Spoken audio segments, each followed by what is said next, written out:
already know it's your boy Cyko checking in, man. If you ain't fucking with Vereen, you green. All right, man. So what's up, man? I'm good. How you doing? How you feeling? So, man, we overdue. Yeah, man. We've been supposed to check in. I ain't gonna lie, but you know, hey, we sticking and moving. I seen you working, doing your thing. So, but we here now. So, but let's get it. Okay. So let's start off with the name, the meaning behind the name. I ain't gonna lie, man. My name got a bunch of different meanings, but I really got my name from being in the studio, and then one day I like said Cyko, and then everybody was like, "Oh, bro, that shit hard, boy. That's you all the way. You stay snapping. That's you. So you feel me? I just used it as my beat tag, Yeah. and then that bitch just stuck with me. So it wasn't like a childhood name, a nickname? Nah, see, when I was legit, my name was Shambo. When I was in the hood, my name was Shambo. I was Jitterbug Shambo. So what made you not go with that name? I don't even know. Like, I ain't gonna lie to you. Like, I feel like for a while when I was rapping, I was going by Shambo, but I feel like once like my production started doing good locally and I started taking rap serious, that was like my revamp. Like Cyko was like that revamp. You know how every artist really be revamping? I felt like that was my revamp, so I just stuck with that, and you know, I went with it from there. See, what part of Palm Beach are you actually from? I'm from Westgate. And is that like, what side of Palm Beach would you say?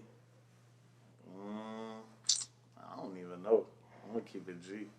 You know, like I be hearing a lot of the runts and shit call that shit like out west and shit, but like, I'm from Live Oaks. I don't know it. A lot of people probably don't really know what Live Oaks is, but yeah, that's where I'm from. But I guess they saying it's out west. I guess I don't know.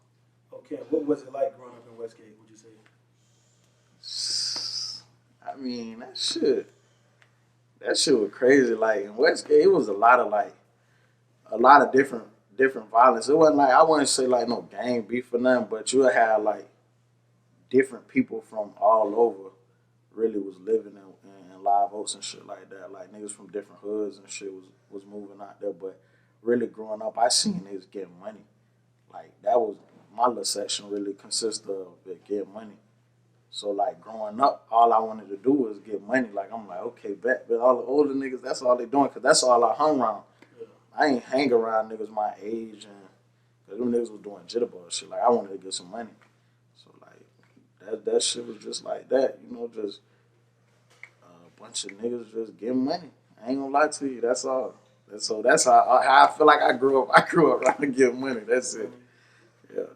Okay, so as far as like, did you grow up with both parents? Like, was it hard for you growing up? See, my parents from Jamaica originally. Like my mom and daddy, they from Jamaica. So like my whole life, I was like less fortunate. You feel me? So my mama and my daddy wasn't together, but you know he'll do what he could do, and my mama would work like 2-3 jobs or whatever. So yeah, that shit was rough. I ain't gonna lie. I used to wear like shacks and shit. School? Yeah, I used to wear shacks to school now. Like I had one pair of Jordans. My dog went to jail in them. I used to wear like Iversons and Reeboks and shit. Yeah, that shit rough though. Fuck that life. Okay. So did you finish high school? Yeah, I dropped out though. I dropped out and then I went back because of my mama. She wanted me to like see island parents like they big on education, like especially like being from a whole nother country, like they feel like they came here for opportunity and everything. So like I had ended up dropping out, and then like my mom was stressing, crying. I'm like, it's not like I was dumb. Like I knew I could go back and do it. I just was in my little phase, like I was in the street, and I ended up going back, getting my diploma, walking across the stage, making mama happy. So yeah, that was a good thing, good feeling. What about as far as like college? Did you go to college? Or was that I went to college for like 6-7 months, I believe, but I ain't had no car. So like the problem with college, it was like I was still in that mode, like that trap mode. You get what I'm saying? So I ain't had no car, so I used to take my mama's car to work. I mean to school and drop her off to work or whatnot. But like she'll call me as soon as she get out of work, like, oh, come pick me up, where you at? And Like that was every day I went to school. So it was like, man, I'm like, listen, I gotta drop out of college. I gotta get me a car. I gotta get some money. You know, I gotta get money. I can't be driving my own car to school and da da da. So I ended up dropping out of college. But by the time like I dropped out of college, I really started taking music like real serious. Like, and I'm like, okay, bet this how I'm gonna do it. This music how I'm gonna do it. And like I put my mind to that, and I never went back to college. But I'm about to go back though. Yeah. And what message would you send to someone like the youth, as far as like someone that's thinking about dropping out? I ain't gonna lie. Dropping out of what? High school or like high school? Like, bruh. Like that's one of my biggest regrets though, was like dropping out of high school. Like back then it was my biggest regret because how my mama felt. Now it's like it's so much I could have did with being in school, you know what I'm saying? Like even with the career that I'm in now, like music, like see back then we didn't really have social media popping like how it is now.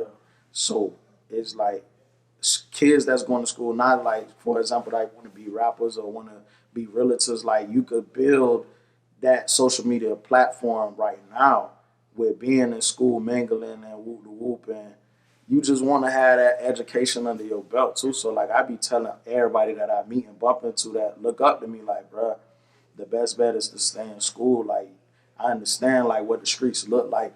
Everybody be trying to jump in the streets head first, but like it's so many talented people that lose their life behind the streets.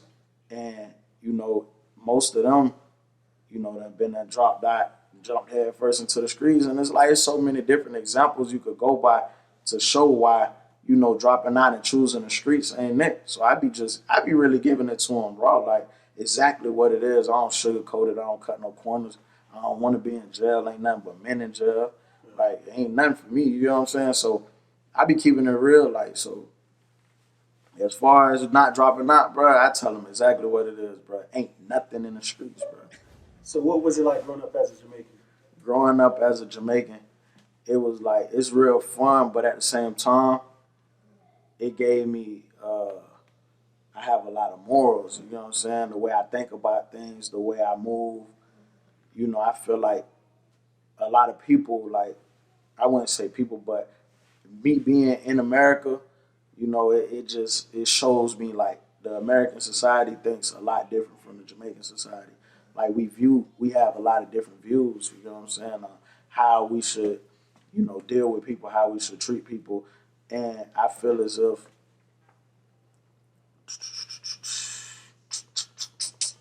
let me see. I'm trying to think of an example, but I can't really think of none right now. But growing up Jamaican made me who I am, long story short. And what's like one thing that's not true about Jamaicans that everybody always think is true? Like one thing about Jamaicans that they think all Jamaicans smoke. oh, yeah. Like everybody think every Jamaican smoke. Like especially if you got dreads and you Jamaican, you gotta smoke. That's like, you know, people always think that. So you don't smoke? No. I don't smoke no more. No, I used to though. What was the reason behind stopping? I ain't gonna lie. I'm gonna give y'all the real story, right? You had a bad experience? I had a crazy experience, bro. I thought I was gonna die. I'm in the truck with all my dogs. I'm like, man, we getting bugged. At the time, well, we were smoking like some rags with some little crip. Cause see, back then we weren't smoking straight crip joints. We were smoking like rags or mids, and we had a crip sprinkled on top. And we getting bugged, man. We fogging up the room. It was me, Mo, Fire, Booby. I forget who else was there. We getting dumb bugged, man. I'm talking about dumb bugged. And I just like got short of breath. I'm like, I'm trying to breathe. I can't breathe. I'm like, I'm passing. I'm like, nah, bro, I'm straight. I stick my head out the window. I'm trying to breathe, man. Yeah. Mo, I like, damn, bitch, I'm trying to be as high as you, bro. Like, what you smoke? I'm like, bro, bitch, you laughing, bro. It's serious right now. Like, I'm for real, bro. I'm fucked up.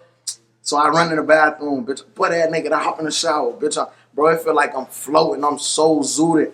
I'm having a panic attack, though, the whole time. So, like, bitch, I'm screaming to them boys. I'm like, bro, I'm about to be the first nigga to die off weed, man. I'm praying. I'm like, God, please help me, bitch. So I dry off, bitch. I get back out there. Bruh, I'm in a blanket. I'm butt naked in a blanket, bruh. I'm laying on the living room floor. I'm like, dog, y'all gotta stay around me, bro. Y'all gotta make sure I don't die. I'm like, damn, dog, my heart pounding. I'm just all fucked up. So yeah, I had a real bad anxiety attack, man. I don't know if the meds I was smoking had roach spray on it or what the fuck. So that was like your last time ever? That was like really my last time smoking, but not with all this medical marijuana shit. I'm gonna get back to it though. I feel like I'm cause I be having bad anxiety attacks though. So I feel like I'm gonna start back smoking. And what's the biggest thing you had to overcome in life? And I ain't got so many of them motherfuckers. I don't even know. I don't even know the biggest. I mean, I feel like I give you one with like my music, like coming up at first, like I was doubted like a lot. You know what I'm saying? Like I used to go around the studio around the time like when PCC was popping, around the time when like Shife was really, really, really snapping with beats. Like he was fucking with Ross, Khaled, everybody. I was just that little nigga just popping up to the studio. I'm talking about I'm in that bitch 10 hours, no session. I don't got no session. And I'm like, I'm in there and I'm just like, you know, I'm eavesdropping on how niggas recording. I'm listening to how niggas making beats and, you know, I'm playing my shits. Like I used to imitate niggas that was popping. You feel me? I used to imitate their beats and like nobody was really fucking with me. I'm like, damn.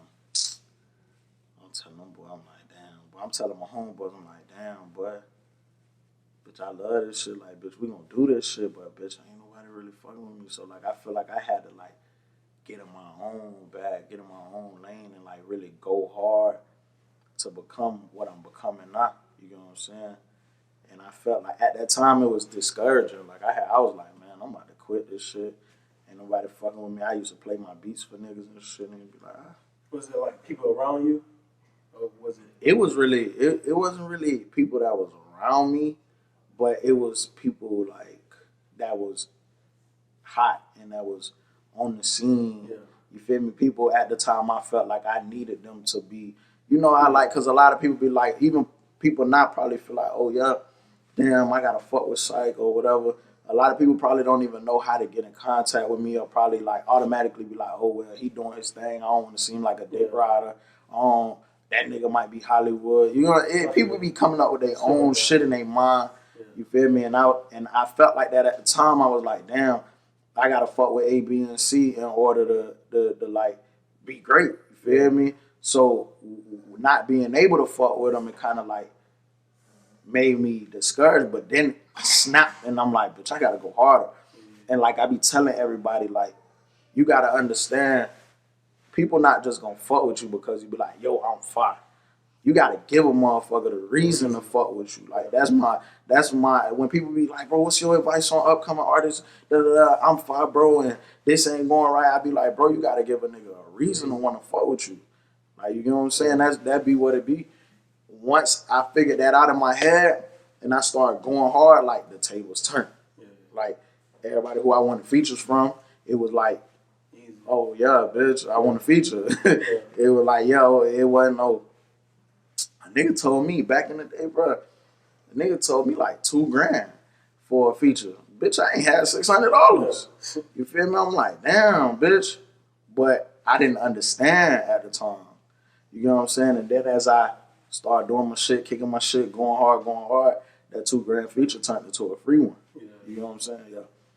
So like that was one of my things, like getting over that, understanding that I gotta give a bitch a reason to fuck with me. Like before understanding that, like it was real discouraging, and I felt like, man, I gotta do it. I gotta get it. And when did the music come about? Like, were you rapping or a producer? Which one came first? See, I was kind of fucking with both, but then I started making beats real serious. And like my homeboys used to rap. They had like a studio in their house, and like everybody used to just fuck with me as the little kid. You feel me? Little jitterbug. You feel me? So I went over to their shit, and he had like the program just laying around. So I took the program and went back home. I'm like, hey man, I'm gonna fire y'all boy. Look, boy, I just bought this shit from them boys, boy. They like, what that is? I'm like, bitch, this the shit, how they making all the beats over there. Yeah.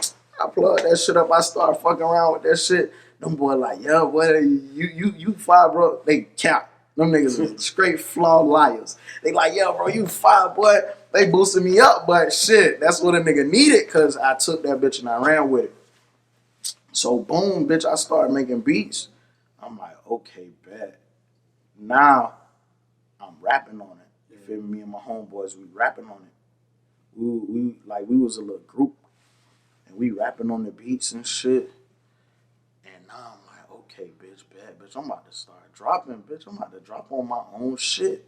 I'm like, yeah, bitch, nigga, I rap and I make beats. You feel me? I'm like, bitch, I'm lit. Yeah. So I started doing that and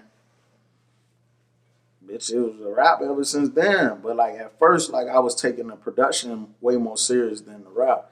Cause I used to play drums too. So like this music shit just like in me. Like I was just born to do make some kind of musical noise. So that was something you always wanted to do growing up, or like be a rapper? Like, yeah. Nah. Or was it like sports or anything else involved? Nah, I thought I was going to college, bro, and I knew my way to get my scholarship was gonna be through the band. Yeah. So I was just gonna go to college. I wanted to be a lawyer or some other shit. I ain't gonna lie.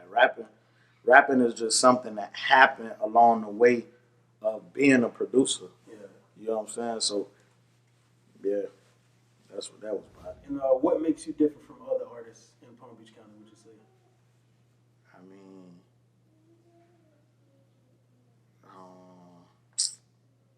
in Palm Beach County, yeah, what makes you different? Apart from like making my own beats and making beats, is I would say like my work ethic. Like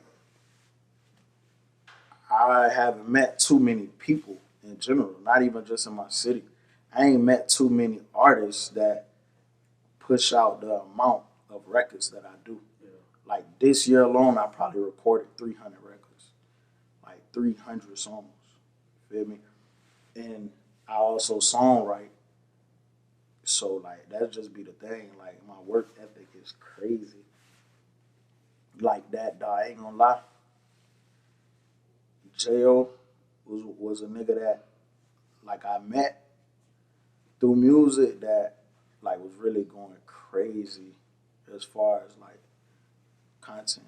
You know what I'm saying? Like really recording and like every session I had with him, like it was like, yeah, I gotta tighten up. Like I ain't gonna lie to you. Like when I be in the studio with that little nigga and he go to record, he like make me like yeah, bitch, I gotta go. You get what I'm saying? I gotta go in and make me some more songs. Like this little nigga just did 11 songs in front of me. Like it was like some friendly competition type thing. Cause like even when he used to write and then he had a session with me and I freestyle, he was like, bro, what the hell? Yeah. And I showed him like how I was doing it and then he stopped writing. My next session with him, he was like, yeah, bro, I don't write no more. I'm like, what you mean? He went in there and recorded. He did like 10 songs that night. Yeah. I'm like, damn, boy, this little nigga fire. You feel me? I'm like, yeah, boy, I gotta go back in. So I feel like that's what make me different. That's what separate me from everybody. Like, you know, the kind of music I make. And I'm versatile. Like, yeah. You know what I'm saying? I don't just have to rap about one thing. You know what I'm saying? I could rap about anything. Like, it's not like, bitch, oh, Cyko only rap about drugs and guns. And nah, I'm going to rap about anything. Like, whatever I'm feeling at the moment, I'm going to rap about that. I ain't, like, I'm just different. And that's why I even named my tape that I'm just different. Because I already knew, like, bitch, I'm really different. Like, I'm going to make a song about anything, however I'm feeling. It's really creating for me. You know what I'm saying? Like, yeah. And when did the whole Lostkey situation happen? Lostkey with me, yeah. I think they was rocking. Lostkey was like one hot in G. Thing like I think 2014, 15, or 16, one of them. But like I had got on late, and at first, bro was trying to sign me as a producer. Like he didn't know I rap, none of that. Yeah. Yeah, he was trying. He was like, "Yeah, boy, your beats fire." Because I ended up making the record with Kevin Gates and Hot. Yeah, I ended up producing that beat. So he was like, "Yeah, bro, trying to sign you, and as a producer, whatnot, woo woo." Like the next day after that, he found out about my music. He like, "Damn, bro, why you tell me you rap?" I'm like, "Shit, you asked me about production, bro. You know what I'm saying?" Woo woo, we rocked out. We started rocking as an artist. So I got on like Lostkey like end of, I want to say like middle or end of 2016. Oh, okay, so it was March 11th, 2017. And by the time when I signed to Lostkey, see, I tell you, like I already had like a body of work. Like I had a lot of music already, cause like that's how I rock. So I had signed to him in 2017. We released the record So Much Money we released. I actually wrote the record trying to get it placed with Quan. Yeah. Like I wasn't trying to keep the song. I was trying to write it for Rich Homie. Well, you I end up getting Rich Homie on it and keeping the song. Yeah, so like even when I dropped like Trap Stories, all that shit, it was like beats that I already had them produced and records that I already had, and then I just added touch to them and presented them, and it was like whoop whoop, yeah, it was a go, and we've been rocking ever since. Like that's my brother, so And what does Lostkey mean to you? Lostkey mean everything to me because I feel like that shit really put me in a lot of positions and a lot of situations. I feel like I really hold Lostkey on my back. Like that's how I feel. Like so, 2020 I got a project called I Am the Key. You feel me? Because I feel as if like a lot of doors that open for me came with Lostkey. You know what I'm saying? So I'm gonna forever rep Lostkey no matter what. Like even if I get a major label deal. So that shit mean everything to me. And brother know that. He know how I'm rocking.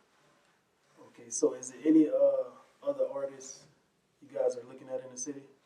Because I always get that question. Yeah, but at the same time is like we not trying to jump on artists and can't do certain things for them. Yeah. You know what I'm saying? That be a lot of the reasons why bro don't really go out there and sign artists because it's like, okay, you might feel like I want you to do this, this, and this. He might feel like, bruh, okay, you need to go through artist development right now. You know what I'm saying?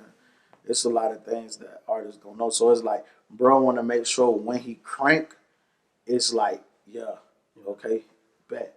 This is the avenue. Saying this is how we're gonna do you.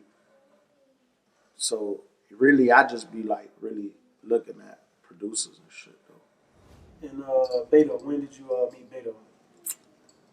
I'm gonna tell you this story about Beto, right? So I've always had this idea that I want to make this big ass power production team. Yeah. I called everybody to the studio, and I'm like, man, this is what I want to do. Like I presented it to everybody, and Beto, like he always was like looking up to me, like as far as production wise, rapper wise, like he like, yeah, this nigga cite hard, like this nigga rap on his own beats and shit. So I had a conversation with him one day at OZ studio. I'm like, bro, you really hard, bro. Like, bitch, you the hardest nigga in here. You feel me? It was like 10 producers, including myself. He like, nah, bro, y'all niggas hard, but like you hard, sight, like, bro, you don't even know. He went to naming my songs. I'm like, listen, watch, but you gonna be hard, bro. You gonna be so hard, bro. I'm just kicking it to him. So, boom. From that day forward, when we exchanged numbers, we'll text every now and then. We'll woo the woo. Then I got back in bro chest. I'm like, man, what's up, man? Let's do this power group shit I was talking about. He was like, what you mean? I'm like, yeah, we're gonna create a team, and we're gonna just rock out, crank out as many beats as possible, and try to get them placed. He like, man, I'm with whatever. You feel me? So it go like a couple months after that, and then we finally link up. And like, bro, it was like God, bro. It was like immediately, like, we just clicked. And I'm like, damn, this shit crazy. I'm able to produce with this nigga. You know, we catching vibes. So then I go on tour.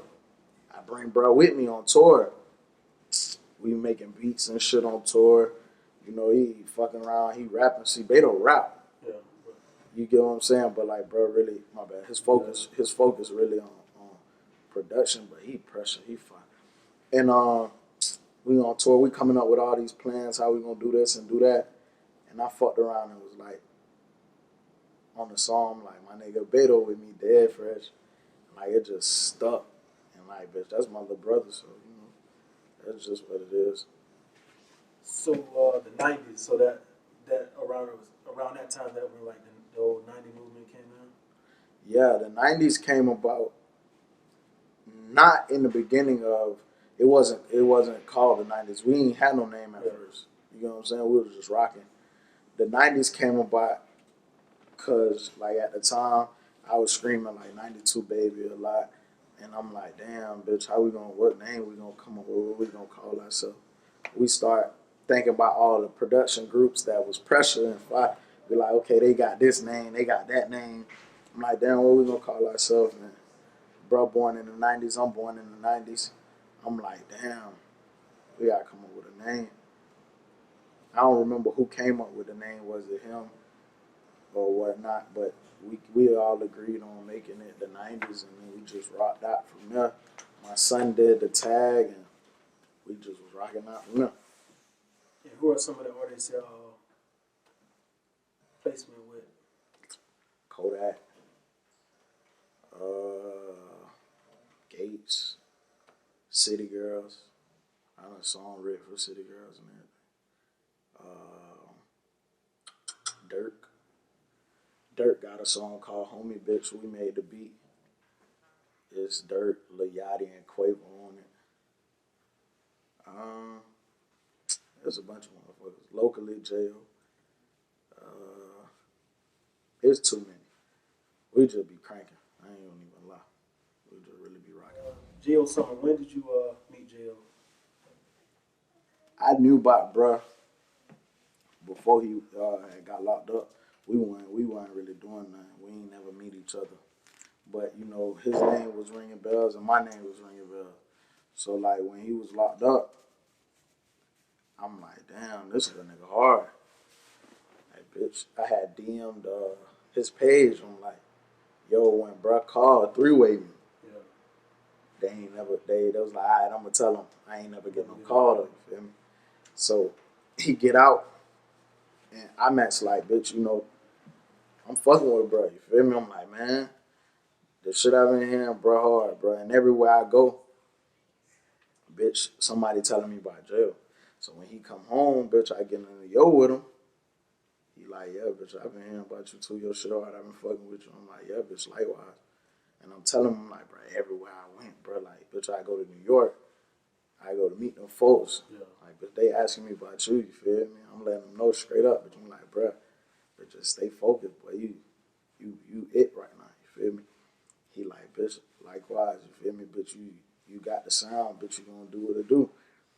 So, bitch, when he got out of jail, we lunk up. And when bro first got out, like, bro wasn't really doing songs with too many people. Yeah. Like, he wasn't linking up with nobody. You feel me? Like, so he was linking with me, bitch, we was fucking around. We got a lot of unreleased shit, too. Like, even beats me and Beto made. Like, we got a ton of shit. You know what I'm saying? So, we met actually physically in the studio. And what was it like working with him as far as, like, what type of person he was? That nigga was a machine, bro. Telling you, like, he reminded me of me, like, he made me like, boy, I gotta put a little pep in my stuff. That nigga's a real machine, bro. Like, he just going. And let me tell you, one thing about him, it don't matter what beat you put on. Yeah, he gonna get on it, even if he gotta switch his flow. Like, he make, bro, if I got 10 beats, he gonna rap on 9. That's crazy. Yeah, that nigga was a beast. That nigga was a real beast, bro. When it comes to that, he was a real beast, bro. Real fucking talented, I ain't gonna lie. Do you remember y'all last conversation, like the last time y'all linked up? Bruh, it's crazy. He walking out the studio. I'm walking in. I'm like, bro, we gotta shoot this video. We gotta shoot this video, bruh. He like, hell yeah, bro, we gotta shoot the video, bruh. I probably still got our text after that day. He like, yeah, bro, we gotta shoot this shit. You feel me? He back and forth from Miami at the time. He like, yeah, bitch, you know, I got a bunch of shit going on, but bitch, that song's so hard. Bitch, we gotta shoot. That was our last conversation. Yeah. It was about shooting the video. And if you had to tell him one thing, what would it be? If you could tell him one thing, what would it be? If I could tell him one thing, it'd be what I was telling him before. Like, bitch, stay out the way, bro. You about to, feel me? You about to bubble, bro. Like, I let him know. I'm like, bro, you gotta stay out the way. Feel me? You gotta stay out the way. And that'll be the same thing I tell him. And now, at what point in an up-and-coming artist's career should they think about moving out their own hood? Would you say? Because majority of artists, they get killed in their own hood. Man, I mean, bro, soon as you go to bubbling, though, you gotta distance yourself from certain shit. Like, soon as you go to, you feel me? Soon as you taking this shit serious and you making moves and you doing what you doing, you gotta distance yourself from everything that could take away from your craft, everything that could, you feel me, put you in jail, or you feel me, have you in the hospital or have you dead. You just have to, like, once you decide, like, all right, I'm about to do this music, you gotta know, like, okay, bro, I'm gonna just distance myself from all this street shit. Cause ain't no 1 foot in, 1 foot out with this rap shit. It's either you gonna rap or you gonna be in the street. Yeah. Like, yeah, that shit crazy. And you also had a chance to work with TJ3K. Yeah. Now, what's up with the video? Because the song got... I mean, the video done. Yeah. Like, we been shot the video. It's on bruh. I ain't gonna lie, it's on bruh. Like, whenever he feel like dropping it, he dropping it. I actually just sent him Who I Am so he could get on the remix. Yeah. I had a couple people on, like, they, you know, I got some shit planned, man. I got some shit planned. But, yeah, that's my dog, though. You know, we gonna chop it up any chance we get. We supposed to do, like, a little tape to get together or whatnot. But, you know, bro got his shit going on, you know, so everything just be a matter of time. So how many kids do you have? A whole bunch. A whole bunch. And I want like 7 more. Because, I mean, it seems like you have a great relationship with your kids. I see on live, they singing your song. Yeah. Pretty much everything. So the song with your son, like, was something that he wanted to do, or? Yeah. See, even my daughter, they want to go to the studio. If I'm going to the studio, they be like, Daddy, can I go? Can I go? So, like, with my son, I used to have him in my videos, like, growing up and shit. Yeah. Like, he was in 1 or 2, 3 of my videos. He was in Trap Stories video. He'd be like, let me come to the studio. So I told him one day, I'm like, you gonna rap? He was like, nah, Daddy, I ain't gonna rap. I'm gonna watch you rap. I say, nah, if you come to the studio, you gotta rap. He's like, all right, Daddy. So he coming out. See, he was already used to being behind the mic because he did my tags. Mm. You know what I'm saying? And, like, I let him harmonize and fuck around on the mic. So the last studio session I brought him to, he like, I'm going to get on this one. I'm like, what you mean? Like, yeah, I'm going to get on the song with you. I'm going to rap with you. I'm like, all right. I put him in there and he went to see, like, he went to just saying shit. My daddy bought me toys every day. I'm like, this nigga tripping. But I'm like, listen, I'm releasing it. I don't care what you say on it. I'm releasing it. I'm like, Slim, make him sound good, get it right.